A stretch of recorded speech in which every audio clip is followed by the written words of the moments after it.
Well, I hope you're not hungry because we are going to talk about food in Italy. This could get nasty. So, I'm going to go over a few of the many options you have to eat while you're in Italy. So, let's start with your coffee. So, Italians usually start their day with breakfast, and it's usually at a cafe. Yes, Italians, at least half of the Italian population likes to go to a cafe for breakfast. Italian breakfast is very unhealthy and very light. It's usually a coffee or a cappuccino with one or two croissants or pastries. Um, so, where can you go for that? Or where can you go when you need coffee throughout the day? Now, in Italy, um, many of the famous chains in the world haven't really picked up, like Starbucks or any other chain. Italy is not very big on chains that revolve around food, and that's because we have such a strong tradition for food that it's really hard to break into the market. Just to give you an example, Italy doesn't have stuff like Domino's or Pizza Hut because there's a pizza place every 5 meters, so it's really difficult to break into the market when you have so many good pizza places around. The same applies for coffee. Italy has millions of little cafes. They're actually called bar. So that you're not going to find a place called cafe or cafeteria or anything like that. It's bar that you're looking for. So let's have a look at a few pictures. So this is the most common. It doesn't look very attractive. It's usually a small door. Sometimes they have two doors. They usually have ice cream pictures outside, and the sign of just says bar and the name, or bar tabacchi when they sell cigarettes. It's very common for a bar, Italian cafe, to sell cigarettes as well. They also play lotteries like Lotto and Sisal. Sometimes they accept bets. There's a few things that a bar, Italian bar, normally does. So what can you get from a bar? Well, you go there for your breakfast. That means your cafe, cappuccino. You can get alcohol all day. So you could go at a bar at 6 in the morning and get a whiskey. So bars are mainly for coffees and alcohol. Now they have snacks.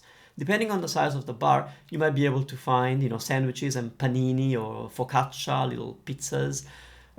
Very rarely will you find actual food. Now, bars don't have a kitchen, so it might be different from your country. You can't go to a bar like a cafe and get food. You only get sandwiches if you're lucky. That's as far as you'll go with bar. But bars are really great options because coffees are very cheap in Italy. You can get like an espresso for, depending on where you are, but 70, 80 cents, a euro, up in the north of Italy, maybe euro 20. And cappuccino, again, it's from €1 to €2, depending on where you are. So that's really cheap. The one thing with cappuccino, in case you don't know, cappuccino is something that is designed for breakfast for Italians. So you're gonna get bad looks if you order a cappuccino after breakfast time, like after 11 or 12. It doesn't go with meals, and it definitely doesn't. It's not drunk in the afternoon. You can ask for a cappuccino. Some places will be able to make it for you, but I wouldn't probably ask for it because you're thinking about the milk that is usually, because Italians drink espresso. So if you want a milk-based drink after the time when it's usually popular in Italy, the milk could have been out of the counter for too long. I'm not saying that you can't, but just be aware of that. So bar tabacchi, they're pretty good once you get in. So a bar tabacchi looks like this. They've got a display of all the alcohol that you can get. They can have ice cream. They could have a little counter with sandwiches. They have a little stand with croissants and stuff like that. One thing with cafes, they are supposed to have up at the top, behind the register, behind the till, they should have what is called listino prezzi, which is pretty much a list of the prices. So you shouldn't get surprises. So when you walk into a cafe and say, how much is a cappuccino? You should be able to look up and say, okay, it's 150. Okay, it's 150. One thing that you have to be careful with Italy, whenever you sit at the table, you pay a different price. So if in doubt, you can definitely ask, At this stage, we haven't done prices. So I'll tell you what the expression is. I'll write it down, but we'll get back to it. But the expression for how much is something is quanto costa. So obviously, quanto costa un caffè would be how much is a coffee. But if you want to know how much is a coffee when you're sitting down at the table, the expression would be quanto costa un caffè al tavolo. Al tavolo, at the table. And usually it's 30% more, but it could be double. It could be 5 times more. And we'll talk about this later.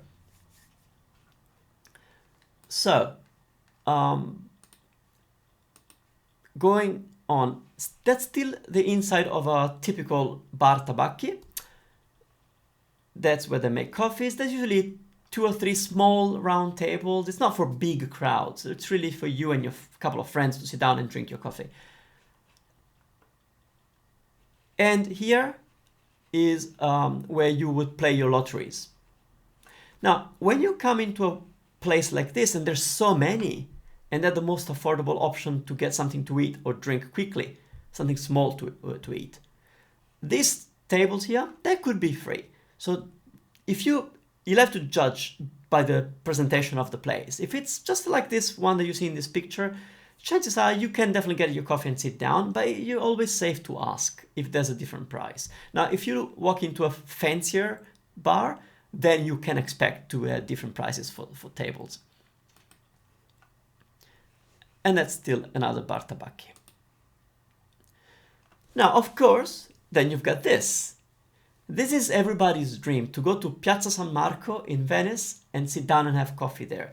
Piazza di Spagna, Spanish Steps in Rome. There's so many famous piazzas that you would want to sit down and enjoy a coffee. And I say, I'm not discouraging you from doing it. I'm not saying don't do it, but be prepared for something like this.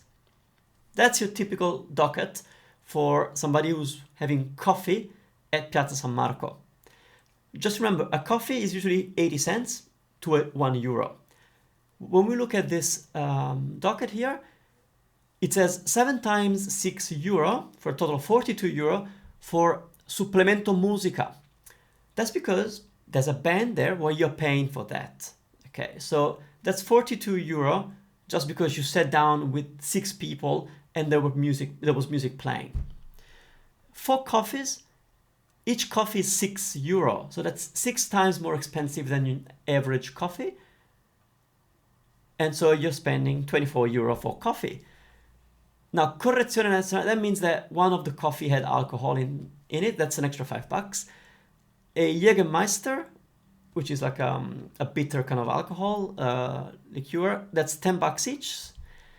And Montenegro would be $10 each as well, so that's 2. So you can see how this experience is a one-off experience. I mean, of course, if you can afford it, then do it every day. But, you know, for your everyday going around the city, don't go there for coffee. Go there because you want the experience. So you're going to go there, sit down and spend 2 hours experiencing Italy and experiencing the music and experiencing the square. But for most occasions, just walk into a bar tabacchi. It's just a great experience anyway. So when it comes to food, proper food, now Italy obviously has a lot of good places to eat. Now you would think that a restaurant would be the best place, but oftentimes what we call trattoria is the best place. Trattoria is usually a family-run small eatery. Like you see this one, it says fiaschetteria. That's a very colorful word. It means that, you know what a fiasco is? Not the English meaning of fiasco. Fiasco is the typical wine bottle. You know, the one with, it's like the kind of like a bell. That's what a fiasco is. So fiaschetteria is when you go and drink cheap wine. Trattoria, and trattoria is the thing where we want to focus on. So it's a different version of a ristorante. In theory, it's a lower class restaurant, but these days they're not. They're just great places to eat. Mama cooks, son makes the pizza, the father serves the tables, the daughter is at the register. It's usually family run. This means very few options on the menu, which is something great. I really encourage you to find places with small menus. When you have a place with a small menu in Italy, it means not that they don't have a lot of options. It means that they only serve fresh food. So if you can find a handwritten menu, that's the nirvana of an Italian restaurant. If it's handwritten, it means that it's for the day. So tomorrow is going to be different because tomorrow they're going to outsource something different. So definitely it's fresher if the menu is handwritten, or if it's limited. So trattoria looks not too fancy from the outside. You know, you can have nicer looking ones. Do I have one? No. Okay. Okay. But then they're usually quite pretty on the inside. They're small, not many tables. You're looking at 10, 15 tables. Very small, and they're usually packed. So that's how you can tell it's a great place to eat. Trattorias have great food at a very, very affordable price. So if you walk past a trattoria and it's dinner time, which in Italy, again, that'll depend on where you are in Italy, but if you're going in summer, a good time to eat in Italy would be from 8 to 10 p.m. 8 in the north, even 7:30 in the north in summer, and then 8, 9, or 10 in the south. 10 p.m., that's when you would go to a restaurant, for example, in Sicily in summer. Winter is a bit different, obviously. It's colder and it's darker, so a good time to eat would be 6:30 in the north and maybe 7:30 in the south, or 8. But so if you walk past a trattoria at dinner time and you see it full, that's a good place to go. Get in. You might have to wait a little bit for a table, but usually it's very fast turnover, so you find a nice table. This is a restaurant. Different experience.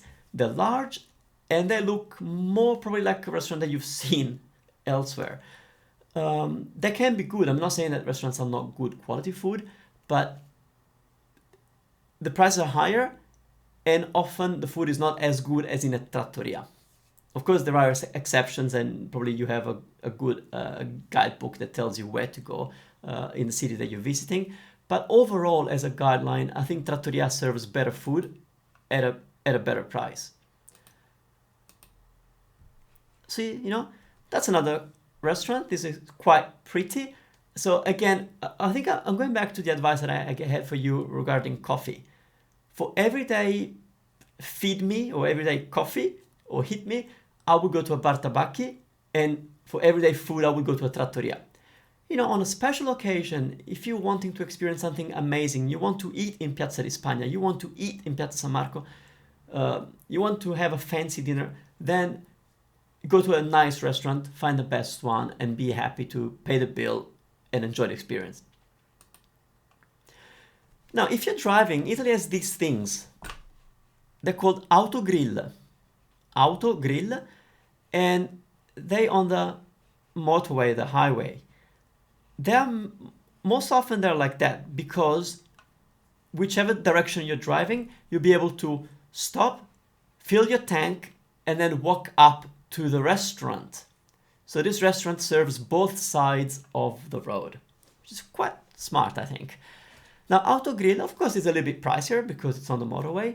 But you know, you have your sandwiches and panini, but you have your full restaurant. Of course, it's like it's often pre-made, you know, but you can still buy lasagna. There's a lot of options at an autogrill, and they're not bad.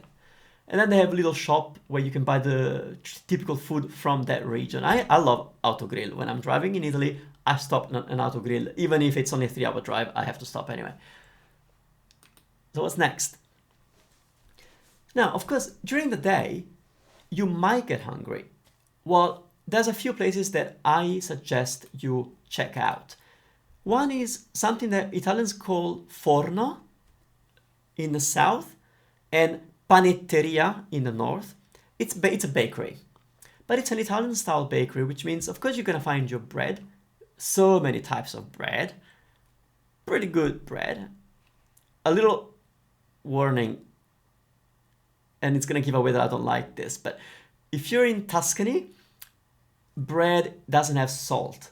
So it's saltless, which is great for health, but it doesn't taste as good as bread in other regions, and Florentine friends are going to get upset at me, and that's because there's a lot of food in there there's a lot of salt in their food, so that's why the bread is bland. But you know, bread is quite good in Italy. But the good thing about a panetteria or a forno is that you can walk in panetteria or forno and I have pizza like that. So this is pizza by the slice. It's called pizza al taglio, and you can find it in a forno or panetteria, which is a bakery, or also we have pizza al taglio or pizzeria al taglio, which is not a restaurant. It's not a pizzeria where you go for dinner. It's a shop that is open during the day, and it's like a bakery, but they sell just pizza, and it looks either like this. And if you have allergies, I would recommend you go for this kind of pizza. It's called pizza alla tavola, which is made on a plank of wood, because normally the traditional pizza taglio is made on a metal tray. So, for example, my mom, she's allergic to copper and a few other metals, and so she can't eat this kind of pizza because of the metal. But you know, if you have no allergies, then that's also an option. Now, the beauty of this kind of pizza is that, of course, there's so many original types of pizza al taglio that you'll be so surprised, because you know, in terms of round pizza, of course you get pizza in your country and you kind of know what kind of flavors you can find, even though you'll still be surprised when you go to Italy because pizza is different in Italy. But pizza al taglio is a whole different world of pizza, and it's interesting to see what they end up putting on pizza. Like, there's pizza with, let's say, endive and shrimp, or Italian sausage and zucchini flowers. Like, so many amazing combinations, and they're all good. Going back to what I said about pizza, round pizza being different, Italian pizza tends to have very little toppings. So you'd have your base. It'll depend how the base is, depending on where you are in Italy. It could be thin or thick, but you got your base. A little bit of tomato paste, not a lot. And then some mozzarella, but not a lot. And then whatever topping you would have in that pizza. If it's prosciutto, Italian ham, you'd have 2 slices. If it's salami, then you'd have, you know, a few pieces of it. There's not a lot of stuff on a pizza because it's designed for you to appreciate the pizza as a whole and not just taste the chicken or so on. I mentioned chicken because you're not gonna find chicken on pizza. You're not gonna find 5 types of meat on pizza. Italian pizzas tend to be highly vegetarian in a way. I mean, not vegan, because of the cheese and because of anchovies and little things like that, but there's usually not a lot of meat on Italian pizza. Another thing that might surprise you is that an Italian menu in a pizzeria usually would have whatever number of tomato-based pizzas, and just as many, if not more, which are called pizza bianca, which are white pizzas. So there's no tomato, and there's just cheese or bechamel or cream or different types of cheese, but there's no tomato, and that could be a surprise for you if you're not used to it. Now, the beauty of a pizza al taglio is that it's cheap. Now, again, depending on where you are, you could pay like €1, €2 for a slice, so that's quite cheap. And now we get to this. These things are called alimentari. Now, alimentari, I think I have another one. Yeah. They're little deli places. And that's where you can really have a great time shopping. Now, you might say, but I'm not going to go to a deli if I'm hungry. Well, you can, because Italian delis usually have things that are ready to eat, like rice balls, suppli, they're called. But there's so many, they have pizza as well, but they will make you a sandwich. So if you're feeling like something special, don't go to a a cafe, and get a pre-made sandwich, which will probably cost you, €6, I don't know. You can actually go to a deli, an alimentari, and say, okay, I want that bun, and I want 5 slices of this prosciutto, and I want 3 slices of that cheese. You actually choose the whole thing. So they're really good options. What else? Frutta. Yeah, that's a great snack. I mean, I speak as a vegan, but Italians use a lot of fresh produce. Italians will. I've read this book. It was a book that compared 20 different countries on many different things, and one was vegetables, fruit and vegetables. Well, Italy came first, and the second country I think was Spain, with half of what Italy consumes in fruit and veggie, and then all the other countries. Now, as a tourist, you might not experience this. You might actually experience the opposite. Italians are not very big on salads. So when you go to a restaurant, you'll find that there's not a lot of vegetables in the meal that you're eating, because if you're having a pasta, well, it's just pasta.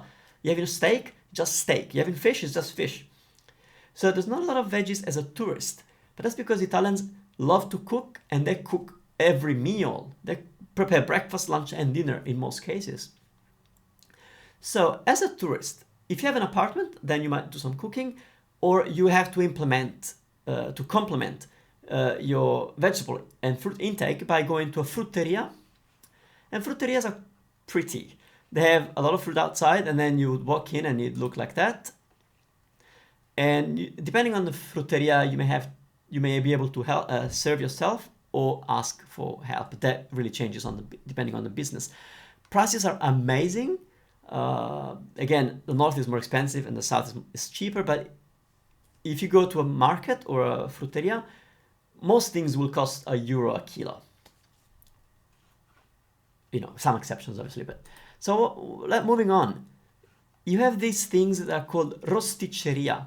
Now, rosticceria is Italian fast food. It's fried and it's not healthy, but it's delicious. And a rosticceria will often have options like a pre-made salad, like pasta salads or other types of salad, and grilled vegetables, and your fried goods, you know, your rice balls and your crocchette and a lot of other things. And then, of course, you want to have ice cream. Now, I'm showing you my favorite place in the entire world, and it's called Gelateria delle Palme, and it's in Rome. It's near the Pantheon. And every time I go to Rome, I go to the Pantheon. It's my favorite place in Rome. And then I walk to the Gelateria delle Palme, which is my favorite ice cream place in the world. They have over 100 flavors. They're all delicious. And they're the weirdest flavors. Like, you have the standard flavors, but then you have flavors that I've never tried because I'm skeptical. But they would have like flavors like pizza or lasagna or craziest stuff. But, you know, like, they have really interesting flavors like fig and walnut, or, you know, whatever combination. Amazing ice cream. Here's another picture of Gelateria delle Palme. And then, if you don't want ice cream, there's the option of pasticceria. Pasticceria sells Italian pastry. Now, Italian sweets are very sweet. So if you're not a sweet tooth, you might have a hard time with Italian pastry. Now, it's not as sweet as Greek pastry, but it's sweet, okay. And do I have a picture of what they look like? Well, no, you can't really tell, but it's heaven. If you like sweets, it's heaven. I have no idea how an Italian pasticceria can survive, because they honestly produce 100 different types of sweets. Crazy stuff. Anyway, so this is all for this particular video, where we explored different options for you to eat while you're in Italy. I hope you enjoyed it, and there's more coming, so stay tuned.